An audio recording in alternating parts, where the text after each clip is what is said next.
인간공학 수업을 통해서 여러분 무엇을 배우고 무엇을 얻었습니까? 인간공학 수업을 한번 짧게 리뷰 한번 해볼까요? 첫 번째, 인간공학이 뭐다라는 것부터 시작을 했었죠. 인간공학, 사람에 대한 공학적인 이해라고 할까요? 왜 하냐? 왜 하냐면 이 세상의 어떤 기술이라든지 제품이라든지 혹은 시설 장비 같은 거, 자동차도 있지만 중장비, 트럭 혹은 비행기, 건물, 그리고 공장, 굉장히 큰 시설들, 여기서 사람들이 옛날부터 굉장히 오래된 개념이죠. 인간공학이 200년 넘는 그런 학문인데, 옛날에는 굉장히 많은 사람들이 다치거나 죽기도 하고 굉장히 안타까운 일들이 많이 있었죠. 왜냐하면 사람들이 어떻게 일할 수 있는지 잘 몰랐기 때문에, 사람에 대한 이해가 부족했기 때문에 너무 많은 일을 시킨다든지, 몸의 근육의 힘이 다 빠졌는데도 뭔가 억지로 일을 하게 하다 보니까 사람이 사고가 난다든지, 힘을 줘야 되는데 못 줘서 힘이 다 빠져버려서 그런 경우도 있겠고, 그리고 스트레스를 막 받고 제대로 계산이 잘 안 되고 좀 그런 상황인데 거기다 대고 뭐 시킨다든지 사람들이 실수할 수 있죠. 또 그런 종류의 어떤 사람들에 대한 이해를 계속 해 나간 것이 굉장히 오래된 시간 동안 연구를 많이 했죠.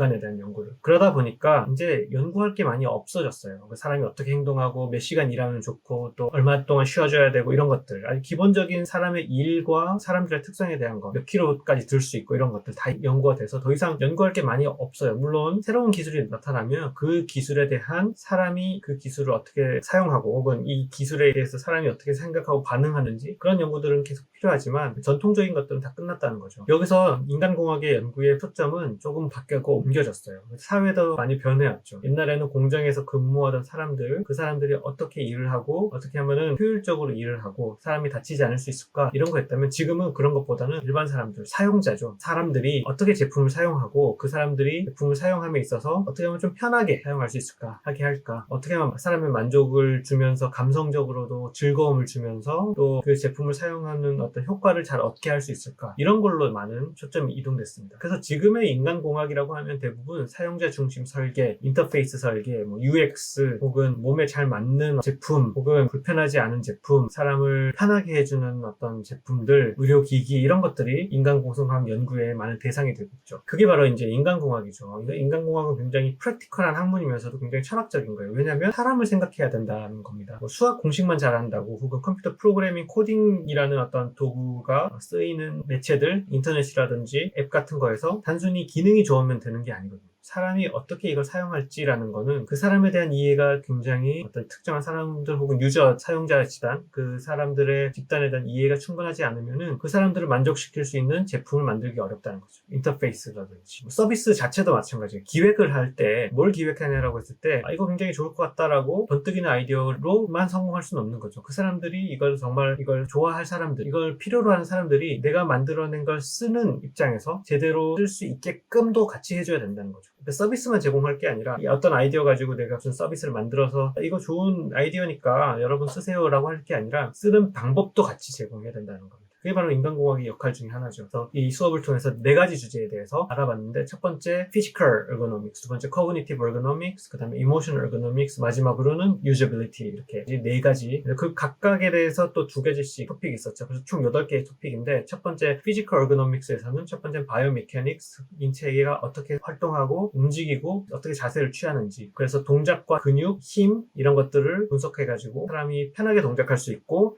너무 과한 힘으로 사용하는 것이 아니라 편하게 사용할 수 있는 그런 제품들, 피지컬한 제품들을 설계하는 것이 바이오메케닉스에서의 역할들이죠. 우리 학교에서 또 이 부분에 대해서 굉장히 연구를 많이 하시고 굉장히 깊이 있는, 제대로 연구하시는 분 중에 한 분이 김재혁 교수님이세요.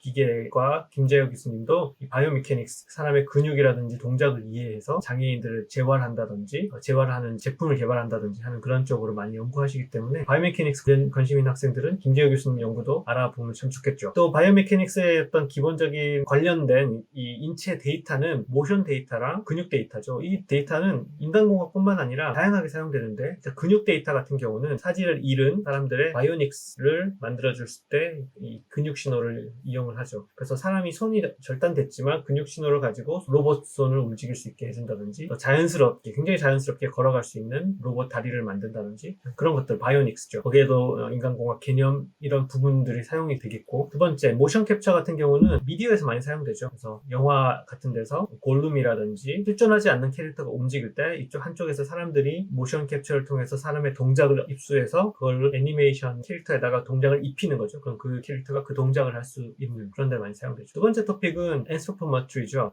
인체 측정학이죠. 사람의 치수에 대한 거. 어깨 너비, 키, 앉은 키 이런 것들을 가지고 현대 책상이라든지 자동차 시트라든지 자동차 내장이라든지 다양한 것들을 설계를 합니다. 안 그러면은 마우스 하나라도 쓰려고 하는데 마우스가 너무 커서 못 쓴다던가 굉장히 불편하겠죠. 어떤 제품을 만들 때 가장 기본적인 것이 어떤 크기로 만들어야 되겠느냐라는 거예요. 그 크기로 제대로 만들지 못하면은 작다, 불편하다, 꽉 낀다, 헐렁하다, 어디가 잘 맞지 않는다, 어디가 너무 세게 맞아서 불편하다, 굉장히 다양한 불편함이 있는데 그 불편한 것 자체가 인간공학적이지 않은 거잖아요. 사람의 중심, 인간공학적인 제품이라는 것은 몸에 잘 맞고 사용하기 편한 것이기 때문에 그러려면 치수를 잘 맞춰서 설계를 해야겠죠. 그래서 anthropometry는 인체 치수에 대한 거고 요즘은 3차원으로 인체 스캔을 하죠. 그래서 3차원 데이터를 가지고 다양한 치수뿐만 아니라 형상 정보를 가지고 그 사람한테 잘 맞는 제품을 설계하는 것. 그쪽이 여러 인간공학 분야 중에 하나고 저의 가장 주요 분야이기도 합니다. 그리고 두 번째 토픽은 Cognitive Ergonomics였는데 그 중에 첫 번째는 IPM이죠. Information Processing Model. 여러분이 IPM을 가지고 뭐든지 설명할 수 있는 그런 정도의 여러분이 IPM을 이해를 했으면 좋겠어요. 그래서 여러분 수업 듣는 거 이것도 IPM으로 설명할 수 있어요. 그리고 뭔가 배우거나 암기하는 거, 시험 공부하는 것도 설명할 수 있고요. 그 다음에 여러분들 완전 새로운 스포츠가 뭐가 있을까? 여러분 잘 하지 못했을 것 같은 스포츠 중에 골프라든지 서핑이라든지 뭔가 물론 요즘에는 젊은 사람들도 많이 하지만 새로운 스포츠를 한번 떠올려 보길 바래요. 그리고 그 스포츠를 함에 있어서 배움에 있어서 여러분들이 IPM을 가지고 설명을 할 수가 있어요. 이거는 머리로 생각하는 것이 아닌 것 같지만은 운동을 배우는 몸으로 뭔가를 익히는 것도 결국 뇌에서 뭔가의 작용을 통해서 된다는 거죠. 그래서 테니스 같은 예를 들어서 공이 날라오는데 이게 제대로 박자를 맞춰서 치기 힘들잖아요. 탁구도 마찬가지지만 하지만 이것을 뇌에서 IPM을 설명하면은 이 리허설, 워킹 메모리가 굉장히 빨리 돌아가는 거예요. 처음엔 천천히 돌아가지만 처음엔 공이 어디로 올지 모르기 때문에 워킹 메모리에서 계속 공의 위치와 내가 어떤 동작을 취해야 되는지를 머릿속에서 계속 계산을 하기 때문에 오래 걸려요. 그러다 보면 잘 공이 맞지 않을 수도 있지만 나중에는 굉장히 즉흥적으로 공이 어디로 날라오겠구나 그럼 나는 무슨 동작을 취해야지 이게 바로바로 반응을 하기 때문에 IPM으로 머리에서 뭐가 돌아가는지 그걸 설명을 할 수 있는 거예요. 운동을 배우는 것조차도. IPM으로 설명할 수 없는 것은 제 생각에는 거의 없을 것 같아요. 자율방은사 같은 거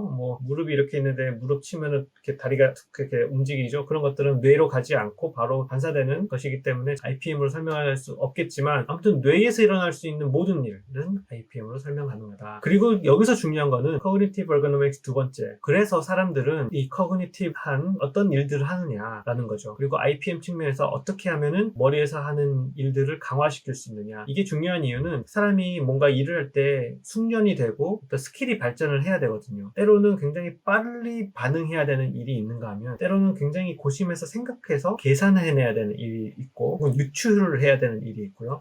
추정해야 될 수도 있고 혹은 창의적인 일을 해야 될 수도 있고 또 사람이 뭔가를 이해를 해야 될 수도 있고 단순히 understanding에 이해를 해야 될 수도 있고 또 기억해내야 될 수도 있고요. 외워놔야 될 수도 있고 또 그런 것을 함에 있어서 이 IPM을 잘 돌아가게끔 하는 방법은 뭐냐라는 게 바로 인간공학이 하는 일이거든요. 예를 들어서 뭔가를 암기시킨다라고 했을 때 단순히 새로운 영어 단어만 하더라도 영어 단어와 밑에 한글 이렇게 해놓고 이 단어는 뭐야? 이 단어는 무슨 의미야? 이런 식으로 암기할 수도 있지만 거기에다가 이제 시각적인 이미지를 같이 줄 수도 있죠. 타이거, 호랑이라는 단어 애들한테 가르칠 때 한글로 호랑이, 타이거 이런 식으로만 텍스트 위주로 줄 수도 있지만 거기에 호랑이 사진 하나 딱 줄 수 있단 말이에요. 그리고 더 나아가서 이 호랑이가 애니메이션을 하고 막 움직여요. 그리고 또 스토리가 있어요. 호랑이가 할머니를 만났는데 떡 하나 주면 앉아 이런 동화 같은 거랑 연결시킴. 그러면 사람들이 더 활성화가 되겠죠. 이 단어를 외우는 데 있어서. 이런 식으로 사람을 위해서 커뮤니티브하는 것을 발전시키려고 한다는 측면에서 인간공학의 역할이 있는 거예요. 이것은 여러분 동영상 중에 비행기 조종실 혹은 원자력 발전소에서 한번 큰일이 나면은 완전 대폭발 큰 사고가 날 수도 있잖아요. 이건 굉장히 큰 일이란 말이에요. 뭐 하나가 잘못됐으면 그게 뭔지 재빨리 알고 그것을 해결할 수 있는 방법을 빨리 찾아서 해결해야 되는데 우왕좌왕하다가 아무 버튼이나 누르고 이러면은 큰일 난단 말이에요. 그래서 매뉴얼이 있어요. 이런 뭔가가 발생하면은 이거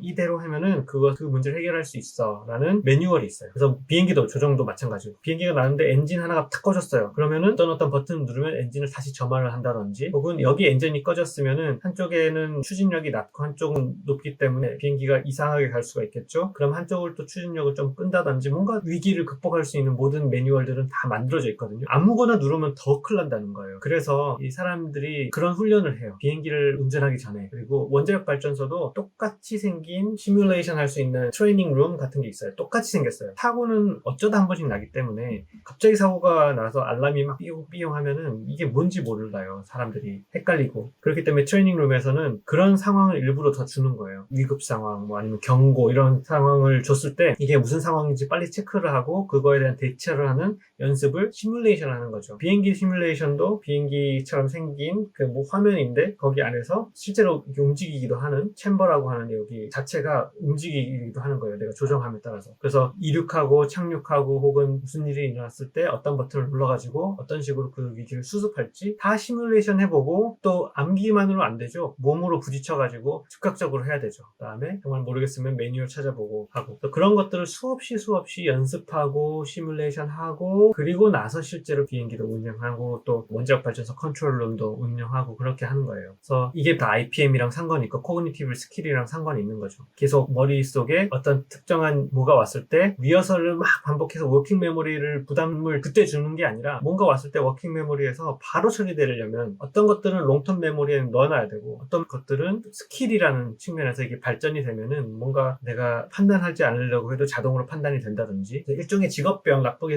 말하면 직업병을 만들어주는 거죠. 계속 반복해서. 여러분도 뭔가를 반복을 하면은 이 워킹 메모리에서 일어나는 시간을 단축시킬 수 있고 그만큼 여러분들은 능수능란하게 뭔가를 할 수 있는 거예요. 게다가 롱텀 메모리 안에 충분한 어떤 지식이 다 들어가죠. 경험도 들어가고 많은 것들이 저장이 되기 때문에 이 워킹 메모리에서는 롱텀 메모리에 들어있는 필요한 양념들을, 소스들을, 재료들을 갖다가 걔네들을 이용을 해서 워킹 메모리에서 뭔가 판단하든지 하기 때문에 이 둘 다 중요합니다. 시험도 마찬가지죠. 공부를 충분히 많은 시간에서 롱텀 메모리 안에 충분히 집어넣어 놓으면은 여러분들이 뭔가 시험을 칠 때 또 연습을 많이 하죠. 모의고사를 많이 보고 이렇게 하면은 그러면 성적이 잘 나오는 거고 그럴 수밖에 없는 거죠. 워킹 메모리, 롱텀 메모리가 잘 돌아가니까. 근데 뭔가 생전 처음 보는 유형의 문제인데 낯설어요. 그러면은 그걸 이해하는 데만 시간 걸리고 그런 경험도 있을 거 아니에요. 그게 다 IPM으로 설명 가능하다는 거죠. Cognitive Performance라고 하는데 우리가 인지적인 어떤 작업을 수행할 때 수행도를 높이기 위한 것, 그게 바로 인간공학에서 하는 여러 가지 것 중에 하나죠. 또 한 가지는 실수를 예방해서 워킹 메모리가 제대로 동작하지 않더라도 실수를 예방해서 결국 큰 사고를 막아주는 그런 어떤 장치들, 인터페이스 설계 그런 것도 인간공학의 역할이죠. 세 번째, 이모션, 사람의 감성. 감성이라는 것이 굉장히 좀 모호해요. 그죠? 기쁘다, 슬프다 이런 것들이 굉장히 어떤 레벨을 따지기도 힘들죠. 굉장히 깊은 것 같고 조금 깊을 수도 있고 근데 그것들을 어떻게 측정하느냐? 왜냐면 그걸 측정하길 원해요, 사람들은. 근데 측정하는 방법들이 지금은 많이 개발이 된 거죠. 뇌파라던가 혹은 눈의 움직임, 피부의 온도, 심장 박동 이런 걸 가지고 이 사람이 지금 화가 났다, 뭐 어쨌다 이런 것들을 알 수가 있는데 이걸 직접적으로 어떤 제품 자체에 쓰이는 경우보다도 제품을 만들 때 이 제품은 사람한테 즐거움을 줄 거야 뭐 이런 식으로 철학을 가지고 만들 수는 있지만 이 데이터, 인체 데이터 자체는 어디만 있으냐면 마케팅에 가장 많이 써요. 뭔가 광고를 만드는데 두 가지 광고를 만들어 놓고는 이게 좋을까 이게 좋을까 라고 했을 때 사람한테 말로 물어보면은 저는 A가 좋아요 라고 했지만 사실 사람들의 더 신체가 반응하는 것은 B일 수도 있다는 거죠.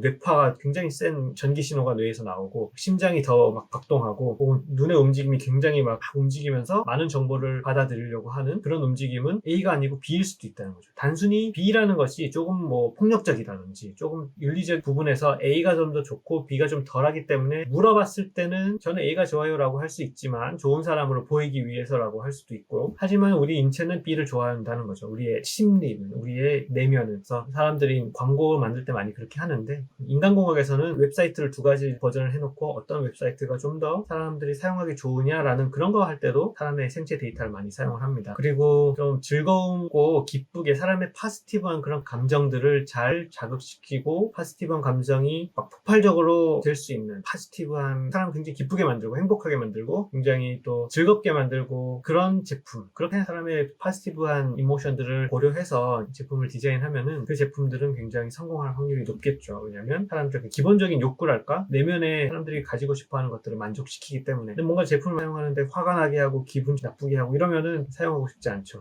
파지티브 디자인, 단순히 사람이 즐거움만 줄 뿐만 아니라 그 파지티브한 감정을 통해서 그 사람의 어떤 인간됨, 사람의 본연의 어떤 가치를 증가시킬 수 있는 역할을 할 수 있는 파지티브 디자인도 굉장히 중요한 토픽 중에 하나입니다. 마지막으로 유저빌리티 얘기하면서 휴먼 센터드 디자인, 유저 센터드 디자인, 인클루시브 디자인 이런 얘기 했었고요. 또 디자인 프린시플 얘기했었고 있고, 유저빌리티 테스팅 자체는 결국은 사람을 모집해서 실험 환경을 이렇게 갖춰놓고 뭔가 해보게 한다라는 거죠. 유저빌리티 테스팅 자체의 기술적인 거라든지 스킬 이런 것들은 사실은 대학원 과정에서 많이 다루는 거고, 학부 차원에서는 뭔가를 개발할 때, 디자인할 때 사람을 참여를 시켜서 만들어야 된다라는 개념 정도로 여러분들이 알아주면 좋겠습니다. 그래서 뭔가를 만들 때 처음 단계에서는 이게 정말 성공할 것 같으냐, 이런 것들을 좀 러프하고 추상적인 것들을 물어보겠죠. 근데 제품이라는 게 점점 구체화가 되잖아요. 구체화되는 과정 중에서도 사람들한테 계속 물어봐야겠지만, 나중에 구체화가 다 돼서 정말 작동하게 만들어 놓고 나서는 그때 하는 게 바로 유저빌리티 테스팅이에요. 앞에는 좀 유저 리서치라고도 하고 사용자 조사, 사람들이 뭘 원하는지 뭐 인터뷰 같은 거 위주라면, 뒤쪽은 실험 위주예요. 실제로 버튼을 눌러보게 한다든지, 그러면서 이 버튼에 누르는 키감이 좋으냐 안 좋으냐, 혹은 인터페이스에 적힌 레이블이 읽기 좋으냐, 굉장히 구체적이고 세세하게 물어보는 거, 이런 것들을 이제 유저빌리티 이발루에이션에서 하는 일이라고 볼 수가 있고요. 그 다음에 또 비교를 많이 하죠. 내가 어떤 새로운 제품을 만들었는데 같은 제품군에 다른 회사 제품이랑 비교하는 것도 그런 유저빌리티 이발루에이션 많이 하죠. 그래서 사용자들한테 편함을 주고 만족함을 주고, 또 사람들한테 뭔가 새로운 신선함을 주고 그 사람들의 일을 더 효과적으로 한다든지 또 효율적으로 만들게 해주면은 그런 제품은 기존 경쟁 제품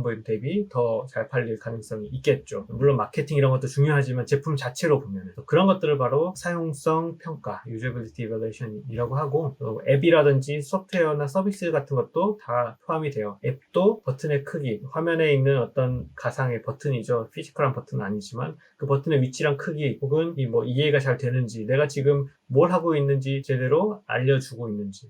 앱이나 웹사이트는 추상적인 피지컬한 것이 아니라 화면상에 일어나는 일이잖아요. 화면은 하나밖에 없는데 내가 지금 어떤 화면에서 무엇을 하고 있는지를 알려면은 내가 어떤 버튼을 눌러서 여기까지 왔구나, 이런 것들도 사용자들이 기억할 수 있게 알아야 되고, 내가 뭘 누르면은 첫 화면으로 가고, 또 내가 뭘 누르면 뭐 세팅을 바꾼다든지, 그런 것들을 사람들이 쉽게 알 수 있는 뭐 아이콘이라든지 정보, 인포메이션 제공하는 것이 사용성 있는 제품을 만드는 거죠. 서비스 유저빌리티라는 말도 있는데, 사람이 어떤 서비스를 할 때, 서비스가 결국 사람이 해주는 서비스도 있잖아요. 휴대폰이 고장났어요. 휴대폰 수리를 맡으러 가는데 어떤 사람이 거기에 테크니션이 휴대폰을 수리해주는 걸로 끝나는 것이 아니라 과정이라는 게 있잖아요. 가서 기다려야 되죠. 번호표를 뽑아야 되고, 혹은 어떤 시간을 예약해야 되고, 그런 일련의 과정이 정말 사람들한테 좋으냐라는 거죠. 사용성이 있느냐. 그렇지 않으면은 가서 무작정 기다린다든지, 혹은 번호표도 없이 내가 몇 번인지도 모르고, 뭐 이런 것들은 사용성 측면에서 서비스 자체가 사용성이 좋다라고 할 수는 없죠. 그래서 이런 피지컬한 제품이라든지 앱이 아니더라도 서비스와 같은 추상적인 것도, 피지블하지 않은 것도 사용성이라는 측면에서 고려를 사람 중심으로 설계해야 된다. 이런 것들이 굉장히 중요한 이슈입니다. 그래서 한 학기 동안 여러분이 이걸 배운 거예요. 그리고 프로젝트를 통해서 이 중에 일부분을 한번 해본 겁니다. 사람들이 원하는 디자인은 무엇인가, 그래서 개선해보는, 기존의 사이트를 개선해보는 그런 프로젝트를 했었고, 개선된 걸 가지고 또 유저빌리티 테스팅 같은 걸 하면서 정말 기존의 것보다 얼마나 좋아졌느냐, 이런 것들을 측정해 보려고 했던 것이